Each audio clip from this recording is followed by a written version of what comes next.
Mengaji Hening bersama Dr. Fahrudin Faiz. Mari kita simak. Kalian tidak baik-baik saja kalau ada gejala-gejala ini.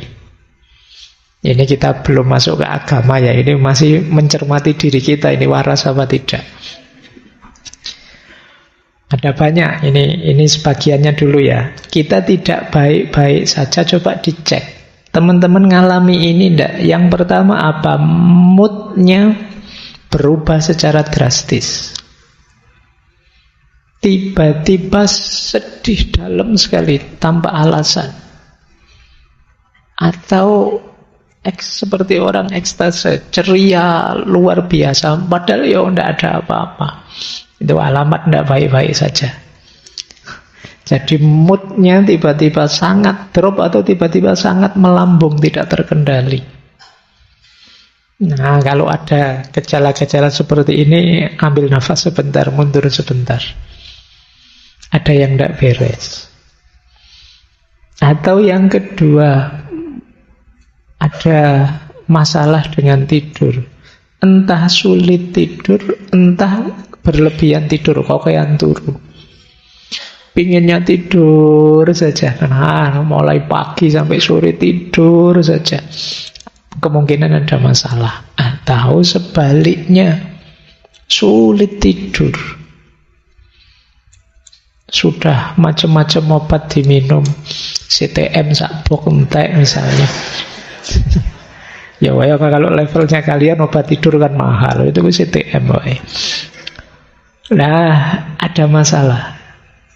Jadi kalau kalian berhari-hari sulit tidur, mungkin ada problem dengan mental. Ya, kalau enggak bisa tidurnya malam ini saja atau 1-2 malam, mungkin karena kokean ngopi atau karena ada apa, itu mungkin bisa.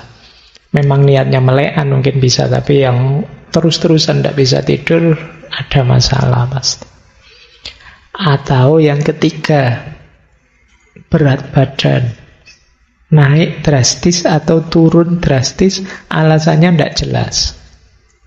Kamu tidak sadar, tiba-tiba kok naik atau tiba-tiba turun, mesti ada masalah.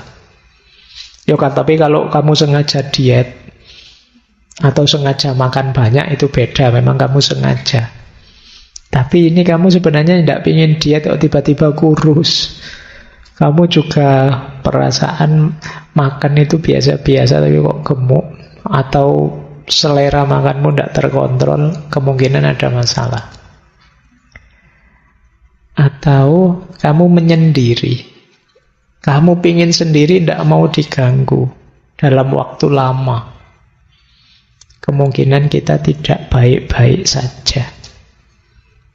Ingin mengisolasi diri terus, tidak nyaman saya Pak dengan orang lain, saya ingin dengan duniaku sendiri, tidak mau diganggu. Kemungkinan kita tidak baik-baik saja.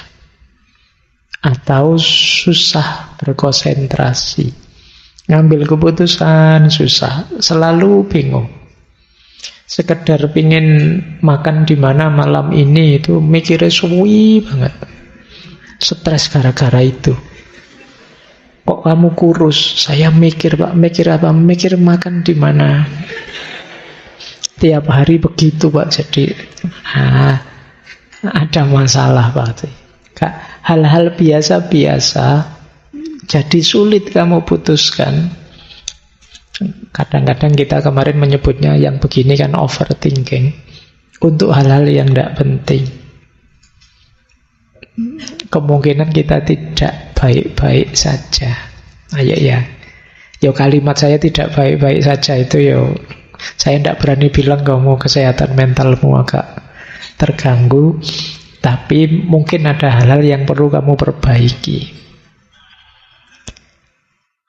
Masih ada lagi, yaitu tingkat energimu drastis berubahnya. Ada ndak yang teman-teman tiba-tiba mudah lelah?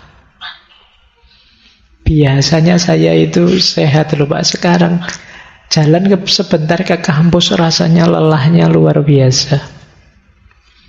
Nah ini berarti energi kita tiba-tiba turun drastis.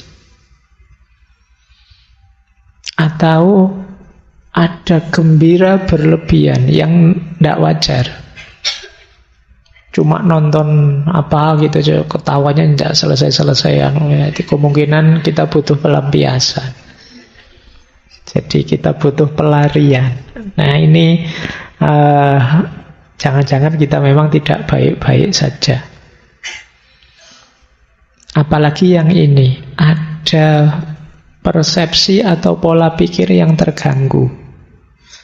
Mungkin ada yang mengalami delusi atau halusinasi, melihat yang sebenarnya tidak ada, atau membayangkan yang buruk-buruk sampai kamu sedih sendiri.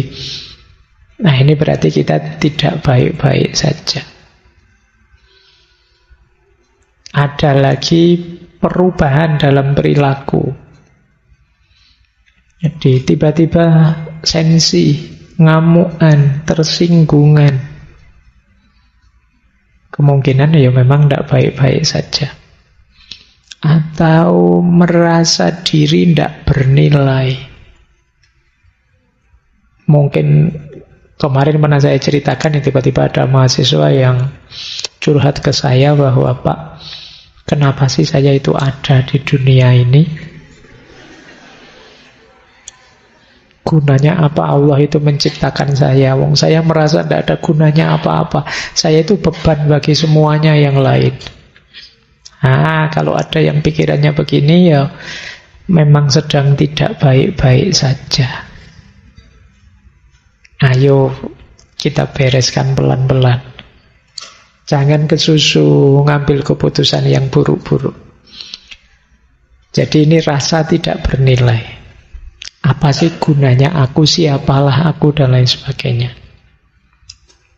Atau kalau yang terakhir ini mungkin agak unik. Ini namanya psikosomatis. Psikosomatis itu sebenarnya gangguan jiwa, tapi merembetnya ke sakit fisik. Mudah sakit kepala, mudah nyeri, asam lambungnya naik, vertigonya kumat, dan lain sebagainya. Ini biasanya namanya psikosomatis. Kalau mau ujian, asam lambungnya naik. Itu psikosomatis namanya. Jadi sebenarnya itu pikiran, tapi yang mengimbas ke fisik. Jadi ini kebalikannya mensana in corpore sano. Dalam tubuh yang sehat terhadap jiwa yang sehat. Kalau ini dalam jiwa yang sehat ada tubuh yang sehat. Karena diawali dari pikiran, dari jiwa, mengimbas ke sakit fisik. Kalau dalam sejarah Islam kan ada cerita Imam Ghazali menyembuhkan, saya lupa, kalau bukan Al-Ma'mun ya Al-Amin, waktu muda. Yang dia ini sedang anaknya raja tapi jatuh cinta tapi tidak berani ngomong. Karena ya dia anaknya raja, yang dicintai mungkin orang biasa. Sampai kemudian jatuh sakit. Nah, kan jatuh cinta tidak berani ngomong, bisa jadi sakit. Ini namanya psikosomatis. Yang itu tidak ada tabib yang bisa menyembuhkan. Akhirnya sama Imam Ghazali, ketika beliau diminta nasihatnya gimana agar pangeran ini sembuh, sama Imam Syafi'i. Sama Imam Syafi'i dibisikilah nama-nama jalan seluruh kota. Nah, pas nama jalan di mana perempuan yang dia jatuh cinta ini tinggal, pangerannya melek. Wah, seneng Imam Syafi'i. Mesti hubungannya dengan jalan ini. Terus coba cari nama perempuan-perempuan semua yang tinggal di jalan itu. Nah, dibisikkanlah ke telinganya pangeran itu, dan begitu pas nama perempuan yang dia cintai, kaget dia. Tiba-tiba bangun. Nah, ternyata kuncinya di situ. Yo, jalan keluarnya gampang, dikawinkan. Wong anaknya raja kan gampang. Kalau kalian tidak tahu saya. Iya, kalau kalian stres koyo apa meskipun ketahuan penyakitnya, kalau kayak gitu ndak jaminan juga. Kalau anaknya raja sih gampang. Baik, saya lanjutkan. Yo, kalau ada ciri-ciri tadi berarti tidak baik-baik saja kalian. Ayo ya, mulai kita sembuhkan diri kita pelan-pelan. Ini saya ada kalimat menarik dari Lewis, The Problem of Pain. Kata dia, rasa sakit mental itu tidak sedramatis rasa sakit fisik. Namun lebih banyak terjadi dan lebih sulit ditanggung. Upaya yang sering kita lakukan untuk menyembunyikan rasa sakit mental biasanya menambah bebannya. Lebih mudah mengatakan gigiku sakit daripada mengatakan hatiku hancur.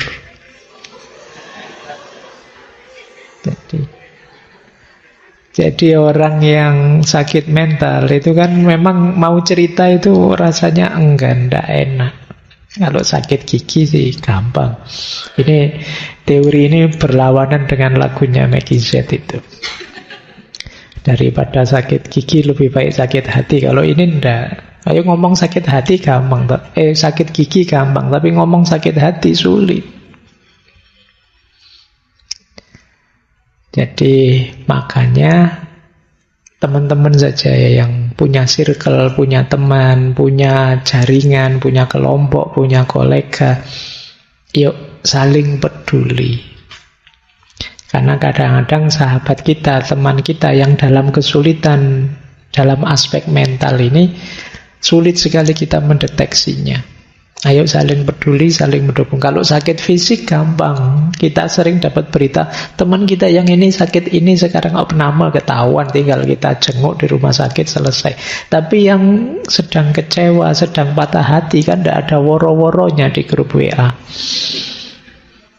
Kan tidak ada yang terus ayo kita jenguk teman kita itu, dia sedang patah hati, dia sedang kecewa, dia kan tidak begitu.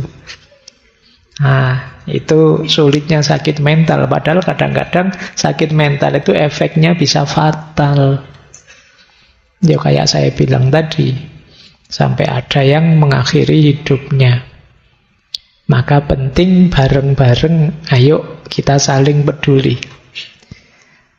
Ya apalagi kalian kan kemarin cerita-ceritanya yang mengakhiri hidup banyak yang muda-muda. Berarti kalian juga ayo waspada dengan circle sekelilingmu, dengan teman-temanmu, sahabatmu. Baik, saya lanjutkan. Kalau menurut Islam apa? Ini saya ambil, ada banyak tokoh yang semula saya ingin kutip tapi terus saya rangkum saja jadi satu ya. Di situ ada Imam Ghazali, ada Ibnu Qayyim al-Jauzi dan kawan-kawan. Apa sih perannya agama untuk hidup kita? Saya sebut saja berdasarkan psikologi Islam. Ilmu jiwa khasnya Islam. Jadi dalam Islam agama itu memenuhi beberapa dimensi hidup kita. Yang pertama, agama adalah fitrah. Jadi kita itu lahir membawa dorongan jiwa yang cenderung kepada ketuhanan. Jadi maka kalau kita tidak bertuhan itu ada yang hilang, ada yang hampa. Kenapa? Karena ini fitrah. Fitrah itu dorongan jiwa alami namanya. Mungkin kegelisahan-kegelisahan mental kita yang tadi banyak sekali indikasinya karena kita jauh dari Tuhan atau jauh dari agama. Sehingga fitrah kita, dorongan jiwa untuk mengakui, menegaskan keberadaan Tuhan tidak terpenuhi. Ya fitrah itu kan setara dengan fitrah untuk menikah misalnya. Setiap orang ada dorongan dalam dirinya ingin punya pasangan dan berketurunan. Ini fitrah. Kalau kita lawan fitrah ini, saya tidak mau nikah Pak, saya itu ada yang hampa, ada kegelisahan tersendiri.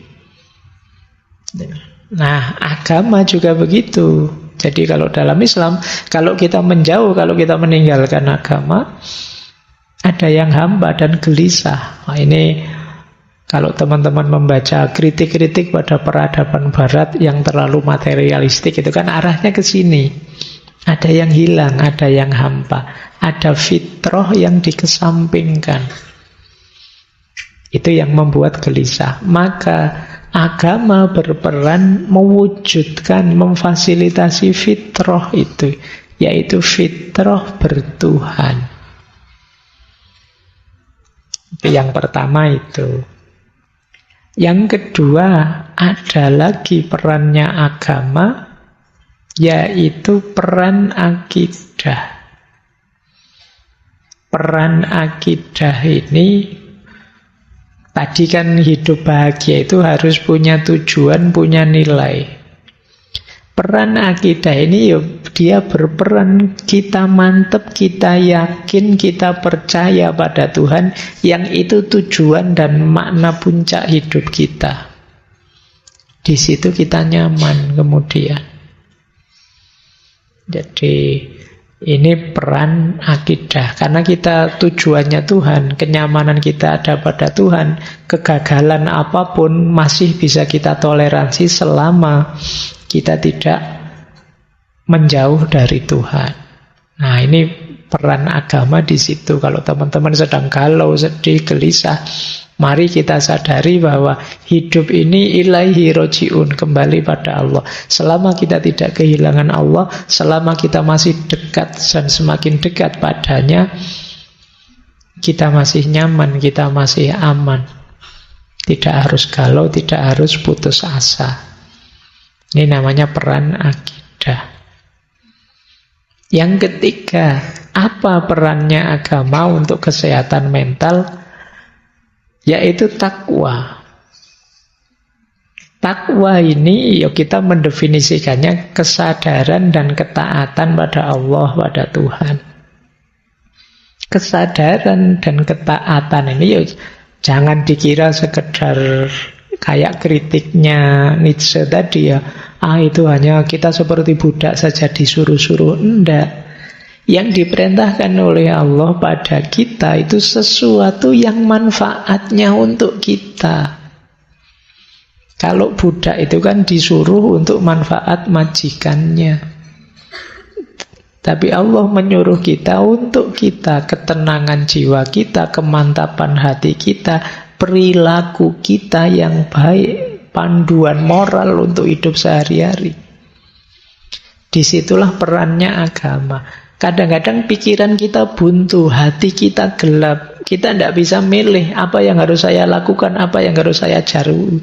Alhamdulillah ada agama, petunjuknya konkret. Saya harus melakukan ini, menjauhi ini, mengurangi kebingungan dan capek kita. Nah, itu gunanya takwa. Jadi ini peran yang ketiga dari agama. Yang keempat, agama juga punya peran evaluatif. Ini sering kita bahas, tadi juga kita singgung, malam hari ini kita agak muhasabah ya, mengukur diri kita. Introspeksi. Agama jadi standar-standar. Orang muhasabah itu kan ngukur sebaik mana perbuatanku, pikiranku, perasaanku. Aku ini tambah baik apa tidak. Evaluasi diri, introspeksi diri kan penting. Cuma kalau kita tidak punya standar-standar, sulit kita muhasabah. Pak, saya tafakur tentang diri saya, Pak. Kelihatannya saya lebih baik sekarang, Pak. Loh, lebih baik itu dilihat dari mananya. Nah, kalian perlu standar. Nah, agama menyediakan standar itu. Muhasabahmu lebih simpel sekarang. Pak, rasanya kok saya tambah jauh ya, Pak, dari Allah. Nanti kan kamu punya standar sekarang. Rasanya kok saya tidak bisa menjalankan perintahnya Al-Quran ya, Pak, untuk sabar. Saya kok ngamuan banget sih, Pak. Nah, ini enaknya agama menyediakan perangkat standar untuk kita bermuhasabah. ada lagi agama mendidik kita untuk sabar dan syukur. Ini dua jurus sapu jagat, untuk apa saja menang kalau kalian punya menguasai ini. Satu sabar, satu hidup. Itu kan isinya dua. Kadang senang, kadang susah. Kan cuma ini. Loh, kalau kalian punya syukur dan sabar, selesai sudah. Ketika kamu senang, bersyukur. Ketika kamu susah, bersabar. Jadi cukup dua senjata itu, hidupmu akan stabil. Masalah dalam hidup kita kan ketika senang kita lepas kendali. Ketika sedih kita drop, putus asa. Nah, untuk biar tidak lepas kendali dan putus asa, ya syukur dan sabar. Dan agama menguatkan di situ. Jadi kalau tanpa sandaran agama, ya syukur itu kan rasanya hampa. Kamu bersyukur pada siapa? Ketika ada agama, bersyukurnya pada Tuhan yang menganugerahkan kenikmatan ini sekarang. Ketika tidak ada objek untuk disyukuri, kan terus kamu balik ke dirimu sendiri, bersyukurnya ke dirimu sendiri. Iya, sekarang pas kamu sukses, pas gagal. Ketika kamu kembalikan ke dirimu sendiri, terus kamu jatuhnya putus asa. Ketika kembali ke dirimu sendiri, kalau sukses sombong, kalau gagal putus asa. Nah, itu gunanya kita punya agama untuk meminimalisir efek dari problem mental tadi. Dan yang terakhir, peran agama dari perspektif ilmu jiwa Islam, psikologi Islam itu ihsan. Agama mengajarkan kita untuk memuncakkan kebaikan. Ya, mudahnya menyempurnakan segala kebaikan kita hanya pada Allah saja. Ini lebih menenteramkan. Sering saya ilustrasikan, ya, hidup ini ada beberapa level motif tindakan kita. Ada karena kewajiban saja, ada karena kebutuhan, dan yang paling tinggi, ya, karena ketulusan, keikhlasan, kemurnian pada Tuhan saja.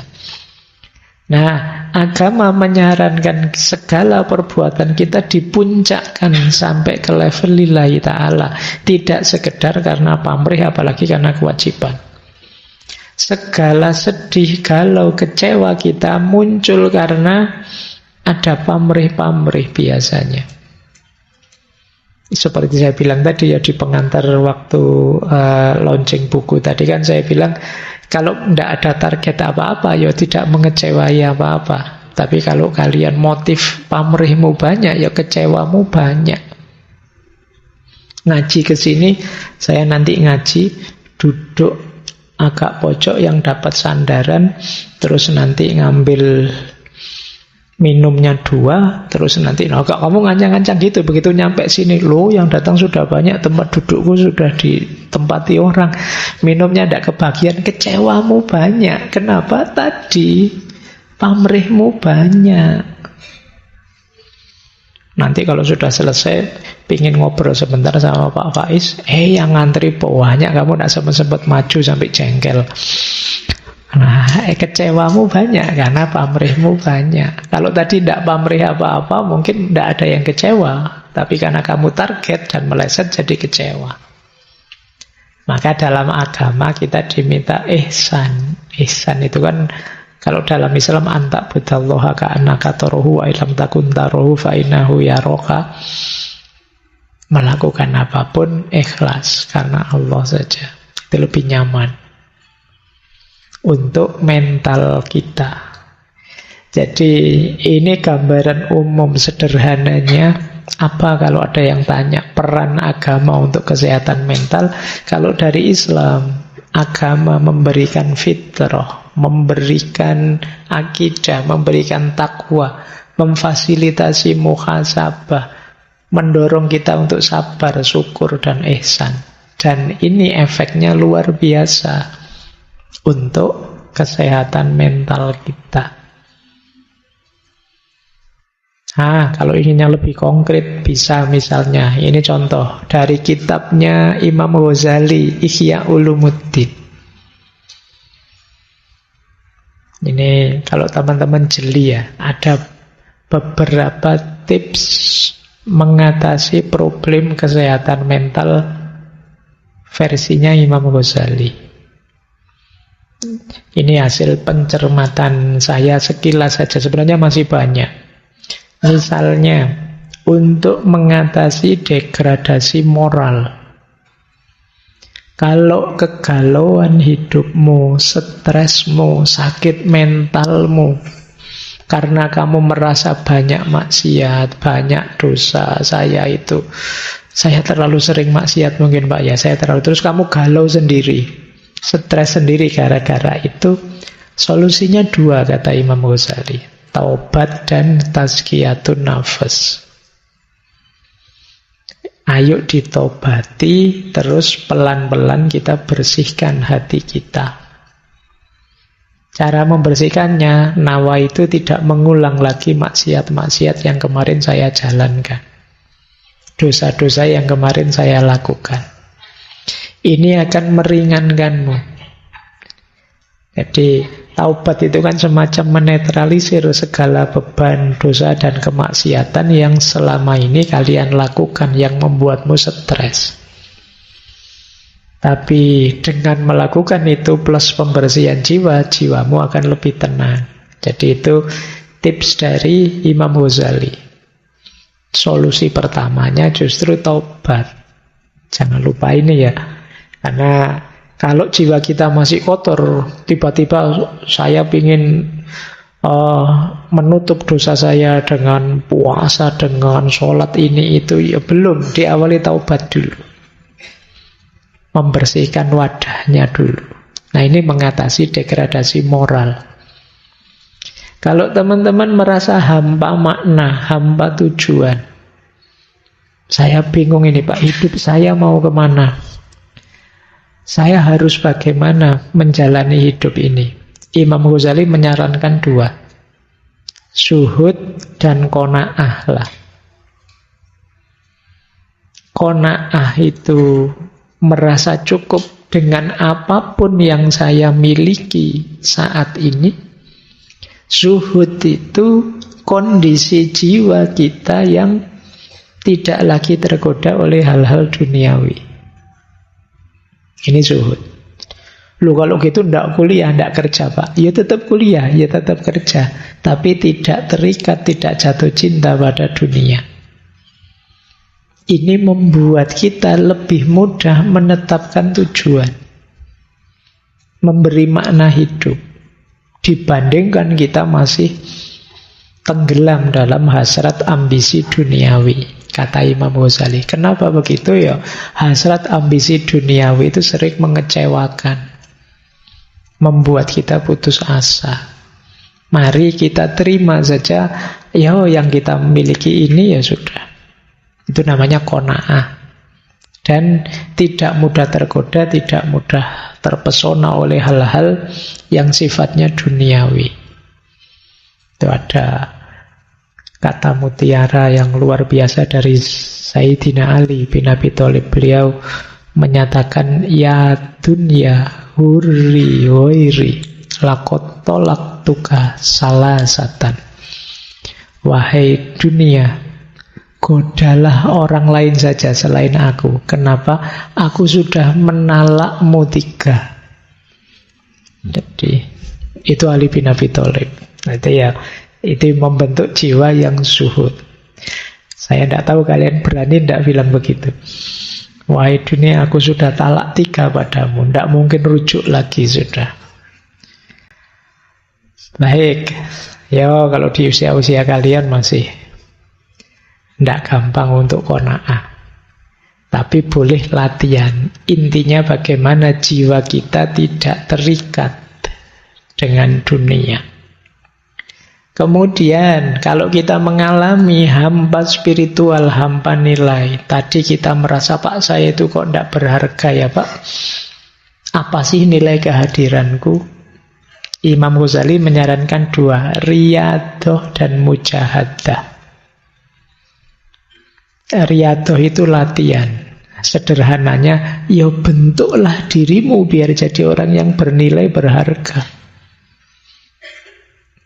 Jadi riyadah itu ya amal-amal keagamaan kamu jalankan, maka kamu merasa bernilai dalam hal agama. Bentuk dirimu jadi orang pinter, ya kamu nanti bernilai jadi seorang intelektual. Bentuk dirimu jadi pekerja yang tangguh, yang berkarya produktif, ya nilai dirimu jadi manusia yang produktif. Jadi riyadah, latihan, ya bentuk. Jangan menunggu dirimu terbentuk. Kamu yang harus membentuk dirimu. Itu namanya riyadah. Saya nunggu saya Pak, besok siapa tahu saya jadi. Siapa tahu saya jadi. Kalau kamu ingin jadi, bentuk dirimu. Pengen jadi dosen, latihan mulai sekarang. Ngobrol, ngajar kok ngobrol. Ngajar yang enak, terus jadi latihan membaca yang banyak. Itu jadi membentuk dirimu jadi dosen yang berkualitas. Jangan menunggu, jangan nanti kalau saya ditakdirkan Allah jadi dosen kan yo bisa-bisa sendiri Pak. Yo kalau nunggu begitu ya ndak jadi, nanti kamu tiba-tiba jadi dosen beneran terus ndak bisa ngajar, terus bingung waktu ngajar, terus kamu stres lagi. Apalah nilai saya Pak, nanti jadi begitu lagi. Maka riyadohlah mulai sekarang, latih dirimu. Pengen jadi bisnismen yang sukses, latihan mulai sekarang. Bentuk dirimu, latihan mental ekonominya, ilmu ekonominya di-upgrade, itu namanya riyadah. Jangan lupa mujahadah, berdoa. Yo, tetap segalanya Allah yang mengabulkan. Terus, kalau teman-teman kesulitan dalam hal pengendalian diri, solusinya kata Imam Ghazali harus ada khauf dan roja. Khauf itu rasa takut pada Allah, roja itu harapan pada Allah. Dua-duanya harus imbang. Baru diri kita terkendali. Karena adanya khauf, maka kita tidak sembrono dalam hidup. Takut Allah murka, takut mendapat siksanya. Itu kan kita hati-hati. Nah, tapi juga tidak hanya takut, kita juga berharap. Karena ketakutan saja bisa melahirkan keputusasaan. Kita tetap yakin Allah sangat menyayangi kita. Allah penuh dengan anugerah pada kita. Itu namanya harapan, namanya roja. Jadi khauf saja bisa putus asa. Tapi tanpa khauf, orang bisa sembrono. Rojak saja orang suka-suka dia, ala dosa ndak apa-apa lah, maksiat dikit-dikit ndak apa-apa. Allah Maha Pengampun. Banyak cerita-cerita orang dosanya 99 itu aja masih diampuni, sampai yang ke 100 kita paling dosa kecil-kecil. Ini namanya sembrono, ndak ada rojak. Jadi ndak ada takutnya sama Allah. Isinya harapan saja, membuat kita sembrono, menyepelekan. Maka khauf dan roja ini harus imbang. Terus ya kalau ini kalau kita stres dan frustasi, kuncinya tetap sabar. Mbok sabar. Kita bagaimana caranya, ada tekanan apapun sabar. Sabar itu ada dua ya, ada sabar yang aktif, ada sabar yang pasif. Sabar yang pasif itu ketika kita ditimpa sesuatu. Sabar yang aktif itu ketika kita menjalani sesuatu. Sabar yang aktif itu istiqomah. Sabar yang pasif itu siap menanggung apapun ketetapannya Allah. Nah, kalau teman-teman kegelisahannya adalah cemas tentang masa depan, solusinya adalah tawakal. Tawakal itu berarti sepenuhnya pasrah pada Allah. Iya, tapi setelah didahului ikhtiar. Kalau teman-teman takut masa depannya suram, ayo dirancang sejak sekarang. Biar tidak suram. Setelah dirancang, dijalani, pasrahkan hasilnya pada Allah. Itu namanya tawakal. Kalau belum ada ikhtiarnya, belum bisa disebut tawakal. Jadi kalau teman-teman cemas, jangan diam saja, Pak. Masa depan saya gimana, Pak? Ayo berusaha. Rancang yang baik, jalani dengan baik. Kalau sudah dijalani, pasrahkan hasilnya pada Allah, itulah tawakal. Nah, itu akan nyaman untuk diri kita. Baik, terakhir. Kesimpulannya, dari semua uraian tadi para filosof, dari Islam, Imam Ghazali, secara umum bisa kita sebutkan bahwa setidaknya ada 5 hal penting yang bisa diberikan oleh agama sehubungan dengan kesehatan mental. Yang pertama apa? Dukungan sosial. Tadi Durkheim tadi loh. Di antara kekuatan agama itu kan solidaritas antar pemeluknya. Kita sama-sama beragama, maka kita punya sistem pendukung yang kuat. Ada saudara-saudara, ada teman-teman kita yang seagama. Insya Allah mendukung kita kalau kita sedang kesulitan. Jadi karena kita ada di track, di jalur yang sama. Yang kedua, kalau ini lebih hakiki, agama memberikan kita makna dan tujuan hidup. Banyak orang yang sakit mentalnya, kesehatan mentalnya terganggu, merasa tidak bermakna, hidupnya tidak jelas mau kemana, dan agama menyediakan semua itu. Agama memberikan kita orientasi, ke sini loh kamu menuju.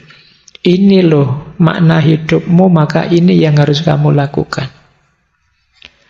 Yang ketiga, agama mengajarkan kita coping, cara untuk menyikapi masalah. Misalnya tadi yang diajarkan oleh Imam Ghazali. Yang keempat, agama memberi kita nilai. Tadi kan kebahagiaan itu berdasarkan nilai-nilai. Nah, agama menyediakan itu. Menyediakan nilai. Mana yang harus kita utamakan, mana yang harus kita belakangkan. Mana yang harus kita tegakkan, mana yang kita tunda nanti saja, tidak terlalu penting. Nah, agama memberi kita itu, memberi kita prioritas-prioritas yang harus kita utamakan. Yang kelima, agama memberi kita harapan dan optimisme. Sepahit apapun pengalaman kita, seburuk apapun kegagalan kita masih punya Tuhan. Masih ada Allah. Tidak pantas kita putus asa, wong ada Allah. Apa sih yang tidak mungkin kalau bagi Allah? Makanya orang putus asa itu kalau dalam Al-Quran disebut orang yang kufur. Seperti orang yang tidak percaya pada Allah. Kalau kita beriman, percaya pada Allah, apa sih masalah yang tidak terselesaikan? Kalau Allah berkehendak, bahkan 1 menit ke depan, 1 jam ke depan, sebesar apapun masalah kita bisa tuntas. Dan ada banyak cerita-cerita semacam itu. Baik, masih ada 5 menit ya. Saya kesini saja. terakhir kali, menurut saya ini penting untuk teman-teman yang sedang ada masalah berat membebani pikiranmu. Apa Pak yang harus saya lakukan, Pak? Yang tadi sudah saya jelaskan, itu yang terakhir. Yang di situ saya tulis leap of faith, kembali pada agama. Yang sebelumnya ini mungkin petunjuk yang lebih praktis. Jadi ini strategi, kalau di psikologi namanya strategi coping. Kalau teman-teman ada masalah yang membebani pikiranmu, sulit sekali dicari solusinya, ada beberapa strategi. Yang pertama, isolation. Isolation ini agak sulit, tapi kalau bisa alhamdulillah. Buang perasaan-perasaan destruktif, pikiran-pikiran negatif. Jadi sudahlah, singkirkan saja. Entah gimana caranya kalau bisa. Namanya isolation. Jalan pertama. Jalan kedua, kalau masih sulit, anchoring. Jangkar. Maksudnya apa? Dedikasikan hal tertentu, nilai tertentu yang melampaui problem atau beban pikiranmu tadi, yang prioritasnya lebih tinggi. Misalnya kalian mikir tentang kuliah yang tidak selesai-selesai. Anchoring itu, kuliah kan nanti bisa diulang, nanti bisa dilanjut lagi. Tapi misalnya kesehatan orang tua jauh lebih penting, jadi saya tunda kuliah untuk ini. Namanya anchoring. Ada yang lebih penting yang kamu utamakan. Saya kok sibuk di sini sih, padahal ada yang lebih penting. Saya kok stres mikir ini, padahal dalam hidup ini banyak yang lebih penting.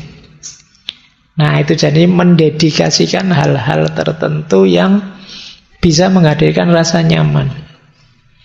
Ternyata banyak orang-orang terlantar yang perlu dibantu. Sudahlah, masalah saya tidak berarti saya tak bantu orang-orang itu.